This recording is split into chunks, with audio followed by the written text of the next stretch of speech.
gym is too busy and too noisy. So here I am in the car again. Last week, I did a very short clip on why BJJ has become less effective. I think it was titled, "Is BJJ dead in the UFC?" I don't think it's dead. Of course I don't think it's dead. Loads of people are like, of course it's not dead. But it is less effective. I think we can all agree that. Now, I'm going to bring this up again. I watched the Sterling card the other day, and we'll start with Sterling, and then we'll go on to one of the fights featuring Marcus Buchecha, who is a 13-time Jiu-Jitsu champion in the gi and a 2-time ADCC champion. He's a bit of a legend if you're a Jiu-Jitsu guy like me. Love Marcus Buchecha, but how's he doing in the UFC? Before we do that, do me a big favor and hit the subscribe button, especially if you're a returning viewer. It means you like my stuff, but you're not hitting subscribe. Just hit subscribe and you get to see it straight away.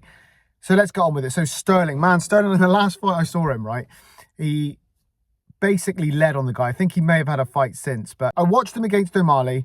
He dived in and got caught. I thought the fight, Herb Deem, I thought he called that a little bit early, but lost the fight. But he did dive in, like he didn't lead it up in any way.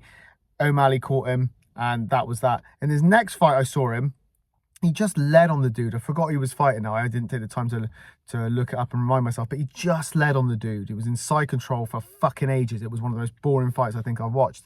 So I think he probably had that in his mind because he was so much better in this fight. His entries were really good. Some of his takedowns were class. That foot sweep he did at round 2 was fucking class. I love takedowns like that, and that was sick.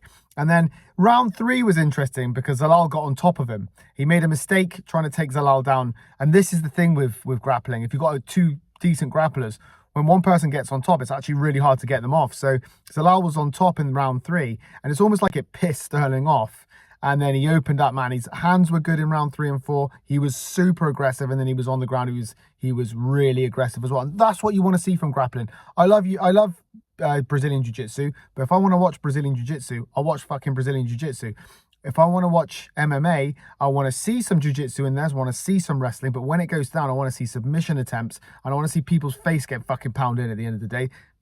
Barbaric as it sounds, that's why I like the sport. So Sterling did really well. It was a great win for him. He won, and he won well, and that was the key point. But on to the BJJ topic. We had Marcus Buchecha. Now, when he first got into the MMA world, I think he won his first couple of fights with submissions. But even then, he was against kind of low-level MMA fighters, and he just kind of like jumped and reached for their ankle and then caught them with an ankle lock or a foot lock. I can't remember exactly because it wasn't in the UFC. So I watched him against Span. Span's great. He's really fucking entertaining. Big dude, strong dude.